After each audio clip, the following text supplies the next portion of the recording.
The Great American Bash. A good showing from Silver Lake WWE. I'm not going to tell you this is the best Great American Bash there's been in NXT history. Nope. But I can easily say that this was a good show. It was. Compared to All In, is it better? No. I want to make that very clear. And I don't even need to talk very long about this, but I want to make this very clear. The Great American Bash didn't stand a chance against All In. There is no way it stood a chance. Now, I still have my qualms about what happened in All In. It was too damn long. That was 6 hours, not counting the kickoff, which was an extra hour and a half. Dude, that sucks. Didn't need to be that much. But I will not tell you that All In was bad. It was actually very good. It was. But was it better than the Great American Bash? Yes, it was. But let's start this. The match that I really didn't have a lot of interest in, and I still didn't. Well, let me give it to this. Jasper Troy versus Devon Evans. I knew this feud was going to happen because they needed a feud for Jasper to do. But I'm going to be honest here. The match was too damn long. I'm being honest here. You know Jasper Troy at least enough at this point that he's massive, he's big, but he's still inexperienced. You can tell that he's good in the ring. But when it really comes to doing a long type of match, no. He tanks. Now, mind you, he does compensate pretty well for being tanked. So it was all right. And then you look at Devon Evans, who's been around for a while, that so many people have so much interest in. And only recently in the last year, well, not last year, last, 4 months, 5 months easily, he's become more interesting. Because before that, only thing he was just someone who can go high flying. He had no character, he had no charisma, he had he had nothing. And only after working with Ethan Page, only after Ethan Page brought him out, did he actually start getting a personality that people could get behind. At least by my perspective, my humble perspective. So now you got a guy who's now just recently really gotten in a state that he is a good to good wrestler. All around wrestler. Not just someone who can go in the damn ring. And that's one of the major things that people keep forgetting. Going in the ring means nothing if you don't have charisma, you don't have the mic skills, you don't have presence. I'm sorry, it means nothing. Eventually, you're going to have to fall on those things because people are going to want more. And now he has a good amount of it. So you got Jasper, who's only just recently come up from GFW. I keep forgetting the name of it. Why do I keep botching the LFG? For some reason, I'm botching LFG. Thinking about GCW. Why am I thinking about game-changing wrestling? Not going to watch it. But I guess maybe, you know the reason why I'm thinking about it? Now I know the reason why. This is how my brain works. Being dyslexic. I want to make this clear. For me, because everyone else is different how the dyslexia works. My dyslexia has a tendency to have me think of things at the same time. Sometimes when I'm working on something, I will see 2 things at the same time in my mind. And as I'm talking about one, another thing comes up at the same time without me fully understanding it until I say, okay, hold on a minute. Why did I just think that? And the reason is Game Change Wrestling. You know why I thought about it? That's Devon Evans. Devon Evans is game-changing wrestling type of style. And when you look at Jasper Troy, he is not game-changing wrestling. He is WWE. There's no way you can't feel the difference. You can feel the difference. And that's the problem with me when it comes to Devon Evans. He was always like game-changing wrestling. And that's the reason why he was not good when he first started. It doesn't make a difference how good he was in the ring. As I've stated to so many people, unless the company you're now working for books you correctly, all that garbage you did before, and that's not meant to be disrespectful. That's just meant to be whatever you did, whether it was good, whether it was bad, whether it was amazing, whether it was trash. It makes no difference. The company you're in now must book you correctly to make you get over. And it took a while when it came to Devon Evans to really mean something to people, particularly me. All I saw was someone who is no better than Chris Sabin, than, and I want to make it very clear, the Motor City Machine Guns, I don't hate them. I don't hate them. I love them. But when they want to do spots, they do nothing but spots. Look at Axiom, look at Frazier, look at Dragon Lee, look at Andrade, look at Santos Escobar, Angel Garza, Alberto Carrillo. All those guys do a lot of spots, and Devon Evans is no different than them. What makes them different is got to be personality, it's got to be charisma, it's got to be mic skills, not just going in the ring and maybe having some fancy clothes or being this. There's got to be more. And that was a major issue. And then when you look at the match, to be honest, Devon Evans shouldn't have won. I'm being honest here. There was no reason for Devon Evans to win here. None. He shouldn't have won against Jasper. He shouldn't have. And next to that, the match was too long. 15 minutes would have been enough. 12 minutes would have been enough. But we got 20 minutes of that match. And at certain points, it was just a lull in it. Going up and going down, going up and going down. And it should be either like this or going up like this. Up and down, that's not good. For the simple reason, Jasper is still inexperienced. I'm sorry, he is. And then you look at Devon Evans, who is more experienced because he's been on the roster for quite a while, but still, he's not able to guide a match yet.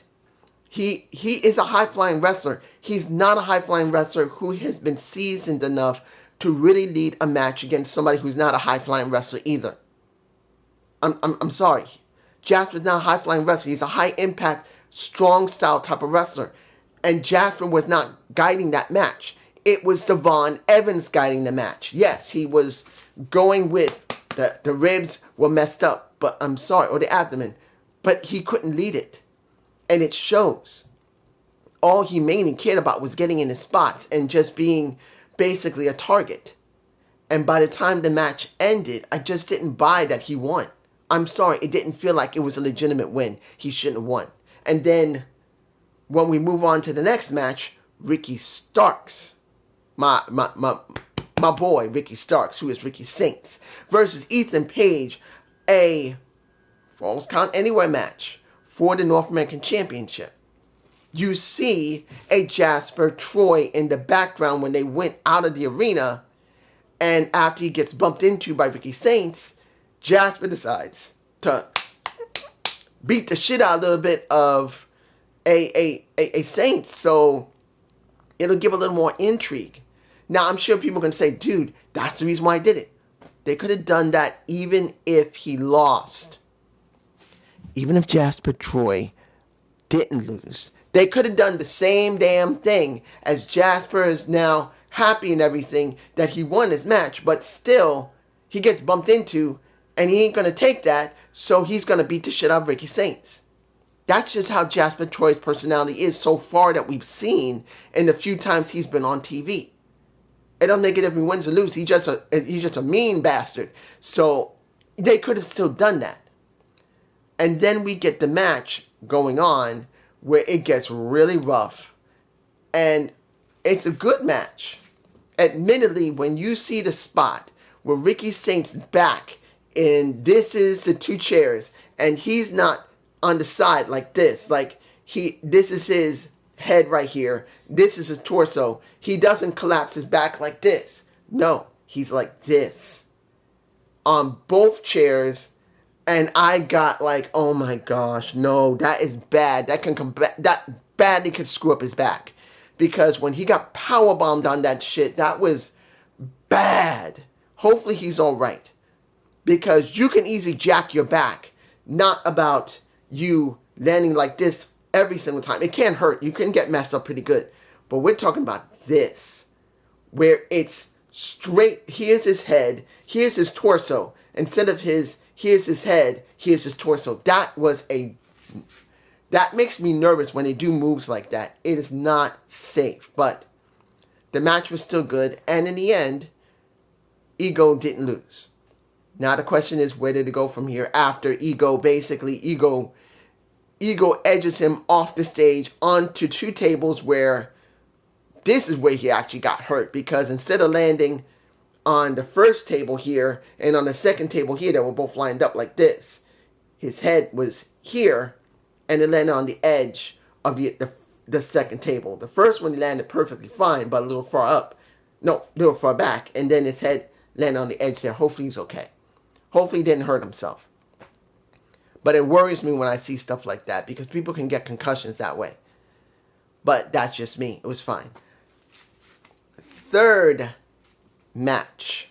So I'm went out of order on purpose. So Ruka and Izzy Dane for the Women's North American Championship. I'm going to put the women together for the reason that of what's going to happen in Evolution 2. So I'm just going to put the women together. Guys, this was a good match, but I'm wondering, why is Soul still holding that title? Now, mind you, she may have another match at Evolution tonight, because it's being done tonight. But the question's going to be, if she does not drop that title, I'm like, are you sure that's the wisest thing to do? That's what I'm thinking. Because yes, she's a speed champion. She is not a North American champion. And now she has an opportunity to get a tag title with Zarya. Now, if Zarya and them win those titles, which I don't believe they should, the only thing this is supposed to do when they're in that match is for them to have dissension between each other. That is the only thing I can see here. That dissension must happen during that tag triple threat match. I believe it's a triple threat tag match, I believe. Or it's a fatal four-way. I can't remember. But that's the only thing I could see when it comes to Soruka and Zarya. Not that I don't think they could still have some more mileage out of their tag team and their relationship, but the dissension has already been laid down more than a few times already, where Zarya has gone out of her way and caused some trouble, and then even nailed Soul in the face. And I'm thinking, eventually they're going to have to go there. Could they start here? Will they add more to it? That's just me. You guys tell me below. Soul actually managed to win the match, even though Tatum Paxley tried to interfere more than a few times, and Zarya basically nailed her ass and speared her out of her high heel boots. It's as simple as that. Now, let's get to the women's tag match. Another one. No, not another one, but I think the reason I'm botching here is because what was this for? They could have done this on Tuesday, to be honest. That's what I'm thinking. They didn't need the match. Because when you see Blake Monroe and Grace versus a Fatal Influence, and you get Jasmine Nix at ringside, and she's interfering and she's doing it, I'm like, look, the match is not bad. All the matches here were actually pretty good. I'm telling you right now, the matches were good. The final match I'm going to talk about was the best match of the night. But I'm like, why? Why was this match here? When you could have done it on it could have been done Tuesday. Honestly. Because you're not going to put Blake Monroe in the title picture yet, even though she did pin a JC James, and that's obvious. But I'm like, it wasn't necessary here. It didn't feel like it belonged there. And it's not because I don't love the women. All four of those women are decently good to really good. Jordan Grace is one of the best ones there. Then you got Blake Monroe, who's second. And Fallon Henley can be tied with a JC James for third, because both of them are not bad wrestlers, and they're both bad characters either. They're not. I know not everyone likes JC James. Definitely do not always like Fallon Henley. They always thought, and I've heard like JD say that Fallon is boring. But I see them as good wrestlers. They don't have to be the best to be interesting. But I just don't believe that needed to be there. Now, let's talk about the Iramura and Ubafemi match. the best match of the night. I'm saying it right now. It was the best match of the night. Iramura showed me something, and I'm glad to see it. This is one of the rare times that Japanese wrestlers get a good shine, and not only could they be understandable, not just because he could speak English, and he speaks really good English, better than me. Honestly, he speaks better English than me. But it's about building a character that you can identify. Because of him working with Josh Briggs, I can feel the friendship, but now I can feel also the frustration of Josh wanting to get at Uber Femi, not at any cost. He doesn't care about the damn title. He just wants Femi, because that's the way it feels. He wants that title off of Femi so bad because he wants to beat him, period. That he's almost nearing the point where he's risking his friendship with Iramura, which I believe that will reach a point where Iramura and Briggs may go to blows eventually, which is another facet for Iramura to have. Now, I'm not saying Iramura is now on the roster of NXT. I believe he's still signed to Pro Wrestling Noah. But because of how this match went, and looked so good, and due to the fact of interference that when it came to Femi spearing accidentally, well, not spearing, but getting Iramura, and then the ref got caught behind him, he got injured. Then you see that Josh Briggs used the title, then he took the chain off his neck, he tried to give it Iramura, and he said, no, I'm doing this honorably, and he still lost. It just feels like this is going to continue for a while. That culminates in not just Iramura. He already been told he can get another title shot because Ubafemi believed Josh Briggs screwed that up for him. And Iramura apologized. But this is leading, I believe, to a breakup between Josh Briggs and Iramura eventually. I truly do believe that. Now, the last things I'm going to talk about, 3 segments we had. I know there's more, but I'm just going to go on 3. The first one was the family. We saw Stacks trying to get some people to be the ones that will go after his Heritage Cup, even going after A-Train. Are you serious trying A-Train? He wanted to go after Logan Paul's dad. He wanted to go after A-Train. He wanted to go after some older wrestlers. And just, really, Stacks? Boy, you can't find anybody other than Lexus King. There you go. Next, we had Crucifino making it very clear. Luca is now going to do Luca. He's not going to do things for Stacks. He's not going to do things for Tony. It's all about Luca now because he put his feelings aside and he made it clear, I'm going to do this for the family. I'm going to work for the family. I'm going to bust my butt for the family. But now the family's done. It's me now. And then we got D'Angelo. Tony D'Angelo. It's the reason why he's so good. He made it clear. I came into NXT, it was all business.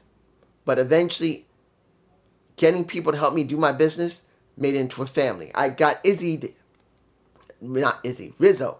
I know that's... I'm wondering what they're going to do with Rizzo. Will they actually make her go up against Izzy again? I know it probably wouldn't have, but you never know. Rizzo. Someone from the streets that's smart, who's now part of the family. Stacks, a street soldier. And Crucifino, an educated college graduate. I brought them together, I made the family, but now it's broken, and now I'm going to do whatever it takes to make that happen. To end this. And this is where it gets interesting. The Heritage Cup is gone. Unless they use a replacement one, which they could. You get Tony D throwing the Heritage Cup off of a bridge in Georgia. It's gone. Wrapped up in a bag, thrown away. That's it. No more Heritage Cup. Because he took that when Stacks was in the training center messing with A-Train, it disappeared and it went into Tony D's hands and he put it into a plastic bag, threw that bitch away, and now there's no Heritage Cup. Supposedly, but they may give us a new one unless they're going to finally do a title. I keep saying it. A Heritage Cup championship title. I'm not saying that's the wisest thing to do, but it makes better sense than actually having a cup. I'm just saying if they want to do something more that can expand, that's one thing. The final thing I'm going to talk about. Well, It's not two things. It's actually two things in one. Contract signing for Joe Henry, for Santana, and for Trick Williams, my boy. Let me give it to you like this. Santana sounded great. Trick sounded good. Joe sounded good. I'm interested in Slammiversary even more than Evolution. Even more than All In. And I was interested in All In. I'm very curious about Slammiversary. And they gave it to me here. I'm not going to explain what they did. You already seen the segments if you've been watching it. Seeing that they beat the crap out of Trick afterwards, saying pretty much, me and Santana, we don't have much in common, but one, it's going to be a teenage wrestler who's going to get the damn title back. And Santana made very clear, you talk too damn much, and they put him through a table. But then, Dark Stick appears. Trick is outside the ring, the table's gone, everything else is thrown out, and they whoop the ass of Santana and Joe Henry. And after it was all over, you see Ava making it very clear, this was very convenient for you, wasn't it? And he said, what do you mean? I got laid out by two guys. Let's talk about that. And he says, no. Again, Dark State appears. You're unscathed. He said, what? I got my ass kicked by them too. Then she says, you know what? If it's like that, all right, there's something that can be done. Because you want to prove to me that you're not involved with Dark State? You're in a 6-man tag. And said, who are the people I'm with? Who do you think? And he says, oh, hell no, this sucks. And now this Tuesday, before Slammiversary, we're going to have Trick Williams with Santana and Joe Henry going against Dark State. Can they coexist? We get that. Of course, it's HBK. He's going to do it. It's Wrestling 101 for him. But let me give it to you like this. Was the show good? Yes, it was a good showing from NXT. Was it boring? No. Was there a match in there that made no sense? Yes. The women's tag match made no sense. It didn't need to be on the damn show. It didn't. Yes, Marsha Slamovich did show up. She did. And there's no lying about that. That was fine. But that could have happened on Tuesday. Before Slammiversary, not on the Great American Bash. I'm sorry, it felt out of place. And I really felt like it didn't need to be there. It didn't. So I did find the show pretty good. But this is just me. And I hope you enjoyed this Great American Bash Atlanta 2025 review. Please give me a comment below. I will be doing my Evolution 2 review. If there's no problem, I'll see it. No, I want to make this clear before I'm finished. I've already filmed, before I did this video, I already filmed Goldberg's last match. My thoughts on it. I did not do a Saturday Night's Main Event watch. And I'll even say it on the video, that the most I watched when I was trying to find a replay of it, which I did, the most I saw, and I believe I said it, did I? The most I saw was, you know what? Let me leave it alone. I'll probably set it on the video. But I have the video. I'm going to edit it and put it as a Gump report for Monday. I'm not uploading it today because this is going up. I will upload my thoughts about Goldberg. And hopefully you'll like it. But it's up to you to decide that. Peace.